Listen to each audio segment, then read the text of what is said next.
You know, the scariest stories, the ones that really stick with us, they almost always have these incredibly deep roots. They dig down into ancient folklore and superstitions, and they just keep haunting us, inspiring new nightmares for every single generation. Today, we're going to trace one of those legends, a wild story that connects witches, vampires, and a lost piece of literary history. So, let's kick things off with a fantastic little literary secret. Get this, the version of Dracula that everybody knows and loves, that's not how the story was originally supposed to begin. Nope, Bram Stoker's publisher actually cut the entire first chapter, and what was in that chapter kind of changes how you see the novel's chilling opening. All right, so let's dig into how this iconic story was meant to start. I want you to forget about that journey into Transylvania for just a minute.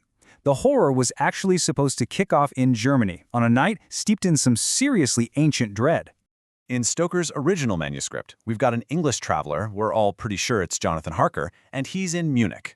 His coachman is practically begging him to get back indoors before the sun sets, but he decides, nah, I'm gonna go for a walk. The thing is, this isn't just any old night. It's Walpurgis Night. And man, the coachman's warning here just sets a tone of absolute terror. He tells the traveler that this is the night when the graves were opened and the dead came forth and walked. I mean, this isn't just some spooky ghost story. This is the one night of the year when all evil is supposedly let loose, and our hero has just decided to wander right into the middle of it. So this begs the question, right? What exactly is this Walpurgis Night that Stoker used to create so much suspense? Where did all this folklore even come from? Well, the real history is maybe even more fascinating than the fiction. Believe it or not, it all started with a pagan festival called Beltane, which was this really joyful celebration of spring, fire, and fertility. But then, an 8th century British nun named Walpurga was made a saint in Germany, and her feast day just happened to land on May 1st. Over time, Christians started praying to her to protect them from witchcraft on that very night. And just like that, a celebration of life got twisted into a night of fearing evil. And you can totally see how this idea just exploded in popular culture. Take a look at this postcard. It perfectly captures the image people had at the time. Walpurgis Night became this huge gathering of witches for all sorts of dark parties. This is the exact atmosphere of dread that Bram Stoker was tapping into. But here's the thing, the story doesn't just stop with Stoker, not even close. The shadow of Walpurgis Night and the whole Gothic tradition it inspired is still very much alive and well, echoing in the work of modern artists today. And a fantastic contemporary example is the award-winning poet LindaAnn LoSchiavo, and that's pronounced LindaAnn LoSchiavo.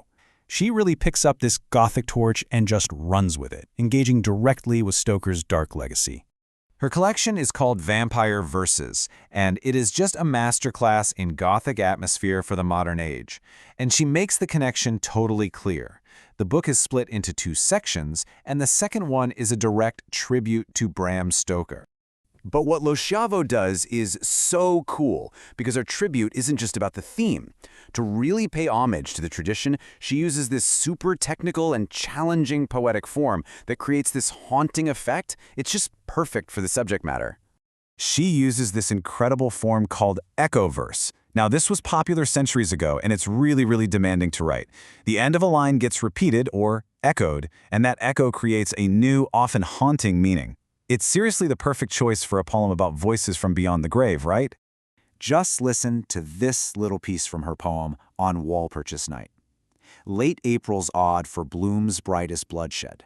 Ahead crowd roses scandalously red, fed by tombstones, stone food of the dead. It's amazing. She perfectly conjures up that same creeping dread from Dracula's guest, creating this eerie, lingering whisper that really captures the feeling of a haunted landscape. And you know what? People have definitely noticed. This masterful blend of a classic, difficult form with these timeless Gothic themes has earned the collection a ton of praise and numerous awards, celebrating both its technical skill and how powerfully it carries on the vampire literary tradition. So, when you step back and look at it all, what does this show us? This straight line from ancient German folklore through a lost chapter of a 19th century novel, all the way to a 21st century book of poetry? Well, it shows us that the Gothic tradition isn't some dusty old museum piece, you know? It's a living, breathing conversation that's been going on for centuries. Folklore is constantly evolving, and each new generation of artists finds new ways to tap into those classic fears, adding their own voice to that ancient echo. And that's really the key, isn't it? The reason these legends stick around is because they can change and adapt, whether they're being channeled through the prose of a Victorian novelist or the intricate verse of a modern poet. The chilling vibe of Walpurgis Night is just as powerful as it ever was. It really just drives home how incredibly powerful folklore is. It makes you wonder, how many of our favorite modern stories actually began as these ancient whispers told around a fire thousands of years ago. Maybe the past isn't just haunting us. Maybe it's still telling the story.